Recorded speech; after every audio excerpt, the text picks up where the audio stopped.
I joined my youth theater group. I am going to call him Magnum PI. Named for the mustache he was already growing. Now, he was a great kid. He was everything that you want in a 90s tween. He had that floppy hairstyle, dimples, he wore Oakley sunglasses. He was immediately popular, but I did not like this kid. There was just something about his adorable smile that made me want to take him down. Now, I saw him at least once a week in acting class, and I got really good at snarky comebacks. I was hilarious.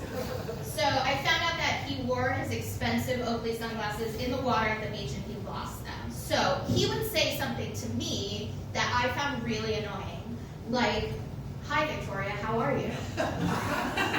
And I would respond with, "Well, better than you, because at least I didn't lose my sunglasses."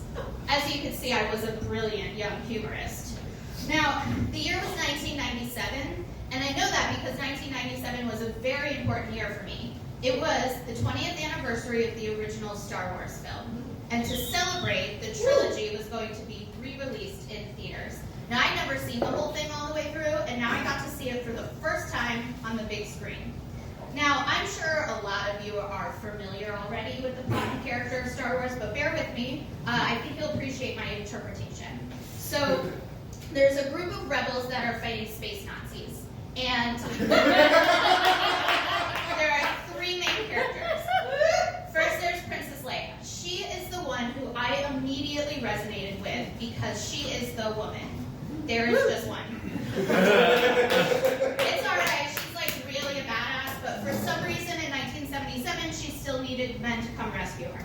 Then there's Luke Skywalker, who's your classic protagonist. He's the orphan destined to save the galaxy, the Harry Potter, if that's more your thing. And then there's Han Solo, who's like a little bit older, he's kind of a bad boy. He gets involved because they pay him to use his spaceship, the Millennium Falcon, and he literally has to leave the planet to escape his gambling debts.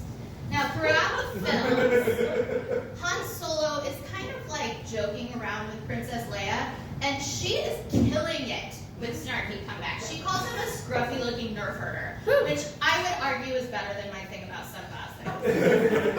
But then at one point, they're alone. They're the only humans on the Millennium Falcon.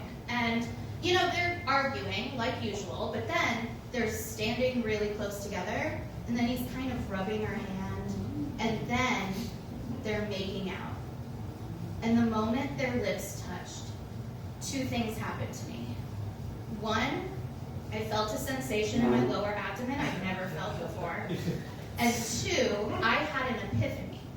I wanted to make out with Magnum PI on the Millennium Falcon. Unfortunately, he had started going out with a girl from acting class. I guess she was nice to him or something.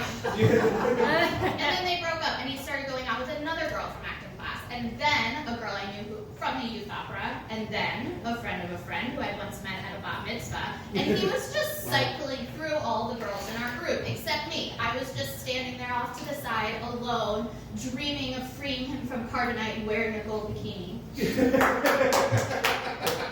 Until one day, Magnum was single, and his sister had invited me to celebrate her birthday by going to see the national tour of Riverdance. Yeah. Oh yeah, it was going to be a glorious night of Irish dancing followed by a sleepover. Now, there were a few other kids at this event. There was Magnum and his sister, and then another boy and that boy's sister, and Magnum and I were totally flirting. I mean, like, not just that I was being mean to him, like, we were actually flirting. Like, our thighs kept rubbing together in the backseat, and he put his arm around me for part of the show, and I had all those Han Solo feelings were just, like, all there. And then we go back to their house for the sleepover part of the evening.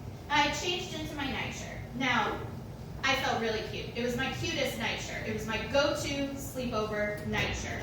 But Magnum walked by me, and all of a sudden, I felt very exposed. Like, I'd never noticed before that if you bent over, you could see my underwear a little bit. And that's when I saw that there were 5 sleeping bags being set up in the family room.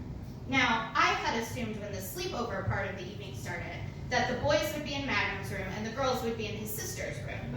Apparently, my mother had an awareness of human sexuality that Magnum's mother didn't, because I wasn't allowed to have boys at a sleepover. I was just finding out that the kids I was with had sleepovers together all the time. Now, they were two sets of siblings, so I guess their family felt like it was more, or their parents thought they were more like family, but how his mother saw his 5 o'clock shadow in my D cups and thought we should be sleeping in the same room, I have no idea. And then I started to feel kind of shaky and weird. Like I was all excited from all the flirting, but also weirdly aware of my legs. And also, like, my face was burning up. I must have been bright red. And Magnum's mother must have noticed that I looked a little off, because she asked me if I was okay. And I said, yes, I'm fine. I've never had a co-ed sleepover before. And his mother is, like, truly one of the nicest, loveliest people I've ever met, but she's also really loud. And she said for everyone to hear, what? You've never had a sleepover with a boy? And then all the other kids were looking at me like I was crazy, and they were like, what? Like I was the weird one for going through puberty and not being allowed to sleep in the same room as a boy who was also going through puberty. And then the most mortifying thing happened. Magnum looked at me and he said, Victoria, do you want me to go sleep in my room? Like, he knew he was the reason that I was suffering from what I now in hindsight refer to as the horny flu.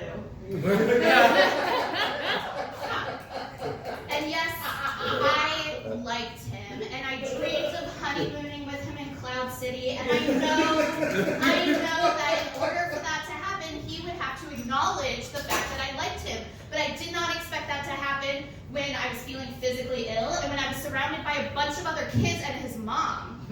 So, I did what women in awkward sexual situations have done for years.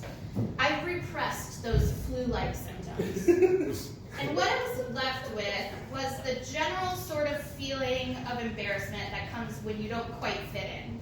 Which, if you've heard the cultural references I've already made tonight, you can probably guess that was a feeling I was already familiar with. And so I looked him right in the eye, and I said, no, I'm fine. And I jumped into a sleeping bag in between the two girls, and I pretended to be trying to sleep. And the next morning, we pretended it never happened. We never spoke about it again. And a week later, he was going out with someone else I knew, and he continued that cycle well into our college years when we lost touch. Now, over the years, I've occasionally thought about Magnum and wondered what might have been until 2015. Because in 2015, we got a new Star Wars film. And we got to catch up with our favorite characters 40 years after the original adventure. And do you know what we found out? Han Solo dumped Princess Leia. He was like, oh, our son's new space Hitler? I can't deal with it. You deal with it. I'm out.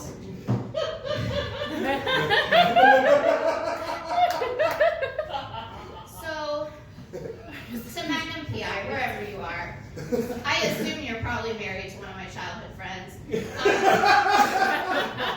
I just want to say that I hope that you're happy and that you always find your sunglasses. Thank you.